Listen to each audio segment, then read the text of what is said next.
Bab 4057. Gelombang besar pasir kuning. Mungkinkah ini keuntungan pergi keluar kota lebih dulu? Mata Susan Xiong dan Tetua Jing berbinar. Berjalan jauh dari tepi jalan surga, semua orang tahu betapa sulitnya berjalan di dunia yang luas ini dan menghadapi segala jenis iblis monster dan tanah berbahaya yang merepotkan. Pada awalnya, iblis monster relatif sedikit, tetapi ketika mereka mencapai area kota kuno, iblis monster sudah berkelompok, menyebabkan semua orang tidak bisa lagi terbang ke ketinggian. Lalu bepergian di tanah dan mencoba untuk menghindari tempat berkumpulnya iblis monster. Itu sama dengan membuang banyak waktu dan tenaga yang lebih lelah. Tetapi, jika seperti yang diduga Erikin, mereka dapat tetap berada di ketinggian setinggi ini dan terbang dengan lancar. Waktu dan energi yang dihemat oleh perjalanan itu sendiri akan menjadi keuntungan besar. Perahu roh memiliki ruang yang relatif besar. Setelah itu, setiap orang bergiliran istirahat dan berlatih, dan pada saat yang sama, beberapa orang bertanggung jawab untuk menjaga lingkungan dan menyelidiki situasi. Meski ada spekulasi samar tentang ini, lebih baik berhati-hati sebelum konfirmasi penuh.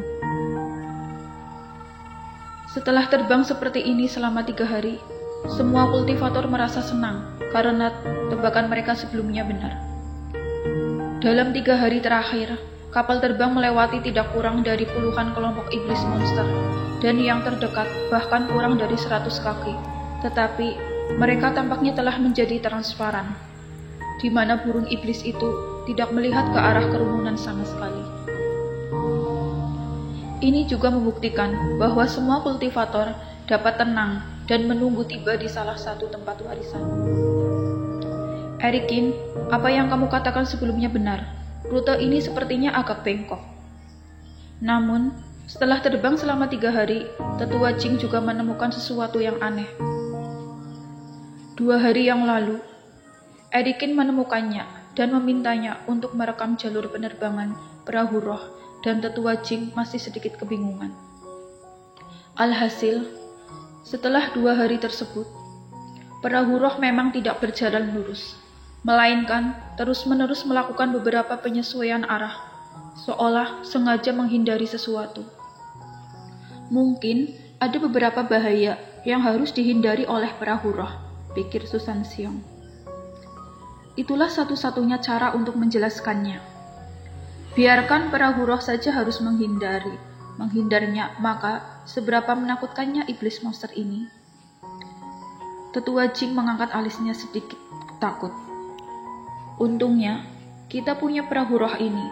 Jika kita benar-benar pergi ke sana, aku khawatir akan ada pertempuran berdarah. Meski perahu roh melaju kencang, tapi jalan surga benar-benar terlalu besar. Setelah 7 hari terbang seperti ini, di peta, setiap orang hanya menempuh sepertiga jarak. Dan di hari ke-8, semua orang juga menyaksikan bahaya untuk pertama kalinya. Saat ini, di daratan, tumbuh-tumbuhan yang rimbun berangsur-angsur menghilang, berubah menjadi gurun gundukan pasir tanpa akhir. Setelah terbang ke dalamnya, bahkan pasang surut tanah berangsur-angsur menghilang, hanya menyisakan gurun pasir tandus. Terbang di atasnya, seolah-olah kapal terbang itu berhenti, karena kapanpun kamu menundukkan kepala, kamu akan melihat pemandangan yang sama pada waktu yang sama. Pemandangan dunia di jalan surga sangat kaya. Ada gunung, sungai, gurun, dan hutan, di mana semuanya ada di satu tempat. Setelah terbang seperti ini selama sehari, masih belum juga terlihat ujung gurun. Seorang kepala suku dari klan beruang tidak bisa tidak berdecak. Senior sekalian, coba kalian lihat, apa itu? Tiba-tiba, suara gemetar terdengar dari haluan, seolah-olah melihat sesuatu yang mengerikan. Kepala suku klan beruang yang sedang berdiri di buritan perahu, ketika mendengar suara itu, dia segera berbalik. Hasilnya sudah dapat diketahui, tanpa perlu pergi ke haluan kapal sama sekali, di mana ekspresi di tetua juga tiba-tiba berubah. Sialan, Apa ini? Suaranya membangunkan banyak kultivator yang sedang duduk bersila di perahu. Lalu, semuanya dengan cepat bangkit dan melihat ke haluan perahu. Apa yang telah terjadi? Apakah ada sesuatu yang terjadi di depan? Selama beberapa hari ini, perahu roh akan secara otomatis mengisolasi semua bahaya dari dunia luar dan semua kultivator sudah terbiasa. Ini pertama kalinya dalam beberapa hari terakhir mendengar seseorang berseru. Kemudian, pupil mata semua orang menyusut. Tepat di depan perahu roh, di ujung dunia, sejauh mata memandang adalah lautan pasir kuning. Dari cakrawala ke langit, itu benar-benar kabur menjadi warna kuning samar di beberapa titik. Di tengah angin kencang, badai gurun yang sangat besar tak terlukiskan terus menggulung kerikil di tanah, sehingga menimbulkan debu seperti tsunami di langit. Pada adegan itu seperti tangan ajaib yang menembus langit dan bumi, dengan cepat menonjol ke depan, menenggelamkan semua yang telah diserap langit dan bumi. Lihat, iblis monster itu juga melarikan diri, dan di bawah sapuan badai besar ini, banyak iblis monster secara alami terbang. Entah siapa yang berteriak, semua orang melihatnya dengan cepat. Pada saat ini, entah itu beruang iblis terbang, kalajengking pasir yang unik, atau ular pasir di pasir kuning, semuanya tertiup angin oleh badai. Mereka berlari ke depan dengan putus asa, atau merangkak dan membanting ke tanah. Meski begitu, banyak iblis monster masih terjebak oleh badai.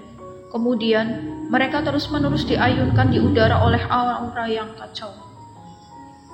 Sekelompok kabut darah meledak dengan cepat, dan monster ini benar-benar rentan di bawah pengaruh pasir dan kerikil. Lalu, dengan cepat berubah menjadi lumpur darah, dan bahkan tulang mereka dengan cepat tercabik-cabik oleh badai pupuk.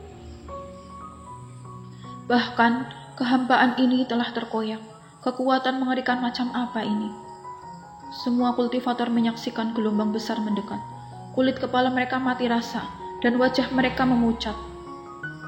Banyak retakan di luar angkasa. Badai gurun biasa pasti tidak memiliki kekuatan yang mengerikan. Ini semacam kekacauan alam. Iblis monster saja mati karena angin yang mengerikan bertiup ini. Aku rasa kultivator seperti kita akan tercabik-cabik oleh pengepungan. Dan dengan kecepatan ini, meski aku menggunakan seluruh kekuatanku, aku juga tidak bisa menghindarinya. Di tengah diskusi di antara para kultivator, Erikin juga sedikit menggerakkan matanya. Meskipun para pembudidaya tidak dapat merasakan hembusan angin badai pasir kuning melalui tirai cahaya perahu roh, di mana hanya dengan melihatnya saja sudah memberikan rasa teror bagi para pembudidaya. Jika ini terjadi, sepertinya dirinya juga akan terluka. Apa yang harus kita lakukan? Mengapa perlu roh masih terbang ke depan? Haruskah kita meninggalkan perahu ini dan melarikan diri? Melihat badai mendekat, seorang kultivator berkata gelisah. Jangan khawatir, perahu roh ini sudah mulai berputar. Erikin berbicara untuk memenangkan semua orang. Jangan terlalu gugup, perahu roh ini adalah hadiah yang kita dapatkan. Karena meninggalkan kota lebih awal, bagaimana bisa membuat kita terbunuh oleh badai? Tetua Jing juga berkata. Setelah terkejut, semua orang juga menemukan bahwa perahu roh tampaknya juga merasakan lokasi badai gurun dan mulai dengan cepat menggambar busur di ketinggian, lalu terbang ke satu sisi dengan kecepatan tinggi.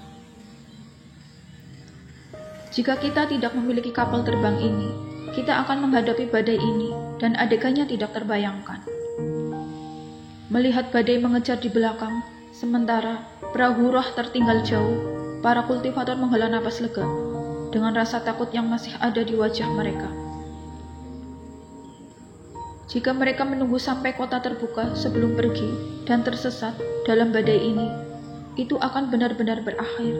Untungnya, dengan perahu roh ini, selama mereka tidak keluar, mereka tidak akan menghadapi bahaya kekacauan ini. Tentu saja, tidak ada yang akan keluar untuk mencoba kecuali mereka ketakutan setengah mati. Namun, setelah semua kultivator bersukacita, mereka tiba-tiba melihat bayangan hitam yang terbang di atas perahu. Bersambung.